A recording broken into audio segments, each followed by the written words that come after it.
අරලේගහ මන්දිරයේ සාකච්ඡා දෙන්නේ ඒක ගුරු අධ්‍යාපන සේවය විතරක් නෙමෙයි සෞඛ්‍ය සේවා අපිට දකින්න ලැබෙනවා මේ වෙනකොට ආණ්ඩුව සාකච්ඡා දෙන්නේ තමන්ගේ වෘත්තීය සමිති වලට හෝ තමන්ට අනුගත වෘත්තීය සමිති වලට විතරයි. ඒ නිසා අරලේගහ මන්දිරයේ හර්ණි අමරසූරිය මහත්මියගේ සාකච්ඡාව හර්ණි අමරසූරියලා අභියෝගයට ලක් කරන මේ තීරණ අභියෝගයට ලක් කරන මේ තීරණ ප්‍රශ්න කරන ඒ කියන්නේ එළියේ මාධ්‍ය ඉස්සරහා ප්‍රශ්න කරන අය ගැන විතරක් නෙමෙයි කතා කරන්නේ. මේක ඇත්ත ඇතුලේ ප්‍රශ්න කරන ගුරු සේවය ඇතුලේ පාසල් පද්ධතිය ඇතුලේ ප්‍රශ්න කරන ඔවුන් ප්‍රශ්න වෙන කිසිදු සංගමයක් ඒ සාකච්ඡා වලට ගන්නෙ නැහැ. කිසිදු සංගමයක් කිසිදු පුජ්‍යලයක් එක්ක උන් සාකච්ඡා කරන්න සූදානම් නැහැ. ඔවුන්ගේ අදහස් අහන්න සූදානම් නැහැ. ඒ නිසා මේ සාකච්ඡා අපිට විවෘත වෙන්නේ නැහැ. ඒක විවෘත වෙන්නේ අනියමින් ආණ්ඩුවත් සමග ඒකාබද්ධව සිටින එළියේ අර ව්‍යාජව මේ සටනේ අයිතිකාරයෝ වෙලා ඉන්න සමහර අය විතරයි. අපි මේ සටනේ අයිතිකාරයෝ වෙලා ඉන්න අයට වචනයක් කියන්න ඕනි.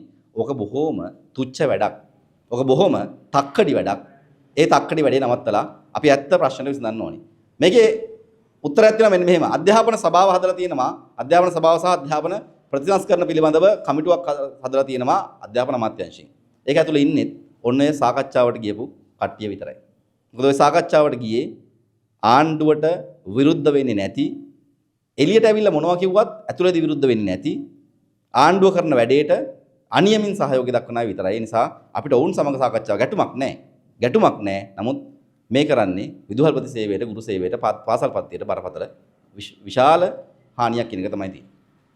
අධ්‍යාපන අමාත්‍යවරියට එහෙම හර්ණි අමරසූරිය අගමැතිවරියට අපි ওই ප්‍රශ්නේ කතා කරගෙන ගත්තේ අද ඊයේ නෙමෙයි. හෙළිදරව් කිරීමක් කරන්න දෙයක් නැහැ. අමාත්‍යාංශ තිබිච්ච සාකච්ඡා ගණනාවක අපි ඔක මතු කරලා තියෙනවා. මේ වෙනකොට පාසල් පද්ධතිය ස්වභාවික මරණයට ලක් වෙමින් ඉන්නවා. ස්වභාවික මරණයට ලක් වෙමින් ඉන්නවා කියලා කියන්නේ මේ වෙනකොට උසස් පෙළ පන්ති කාමරවල ළමයි නැහැ.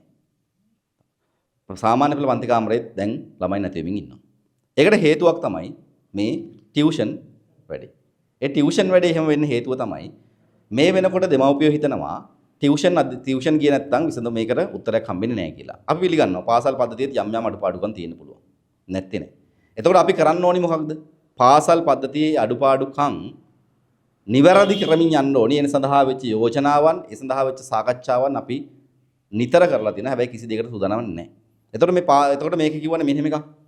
දැන් විභාගේ කල් දාන්න කියලා ඊයේ ඉල්ලීමක් කරලා තියෙනවා. එතකොට ඒකට මූලිකව මැදිහත් වෙලා තියෙන ටියුෂන් කරන යම් පිරිසක්.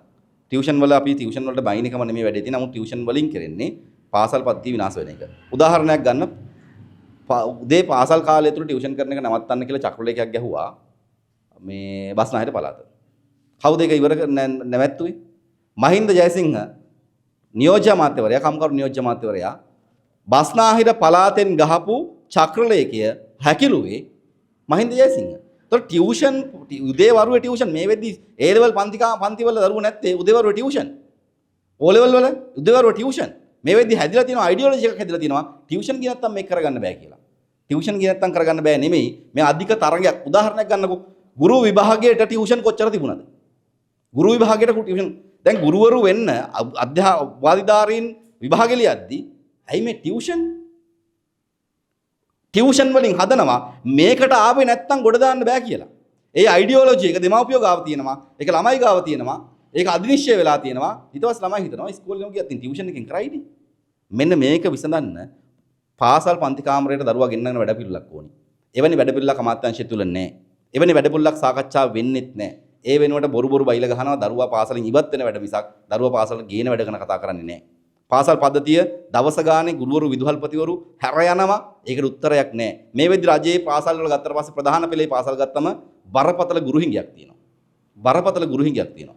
ගොඩක් වෙලාවට ළමයින්ට උගන්වන්නේ ප්‍රයිවට් ගුරුවරු අරගෙන SDS ළමයින්ගෙන් සල්ලි එකතු කරලා ගෙවමින් තමයි උගන්වන්න වෙලා තියෙන්නේ. ඒතර ගුරුවරයාට ගුරුවරු නැති වුණාම පාසල් පද්ධතියේ ගුරුවරයා නැත්තම් පහසුකම් ටික නැත්තම් හරියට උගන්වන්න ගන්න විදියක් නැත්තම් ළමයා ටියුෂන් එක පස්සේ යනවා. ඒ නිසා මේකේ තියෙනවා දෙපැත්තක්. ඒ නිසා හර්ණි අමරසූරිය මහත්මියට මැතිණියට කියන්න තියෙන්නේ ඔය හෙළිදරව් අමුතු හෙළිදරව්වක් නෙමෙයි. අපි වසර ගණනාවක් තිස්සේ මේක පුන පුනා කියපු කාරණාවක්. ඔබ මෙතන ඉන්නකොටත් ඕක අපිත් එක්ක කිව්වා ඔයා. ඔය හර්ණි අමරසූරිය අපිත් එක්ක මෙතන ඉන්නකොට මේ අරගල භූමියේ ඉන්නකොට එතුමියත් මේ කතාව කිව්වා. විපක්ෂයේ ඉන්නකොට ආණ්ඩු පක්ෂයේ ඉන්නකොට නෙමෙයි. දැන් අමතක වෙලා අමුතුවෙන් හොයාගත්තා වගේ කියන්න ඕනේ නැහැ. හරි අමුතුවෙන් හොයාගත්තානේ. උත්තරයක් හොයමු. අපි ලෑස්ති උදව් කරන්න උත්තරයක් හොයමු. එහෙම නැතිව නිකම් බොරුවට පාර්ලිමේන්තුවේ වචන වලට විතරක් මේක සීමා කරන්න ලෑස්ති වෙන්න එපා කියන ඉල්ලීම අපිට තියෙනවා.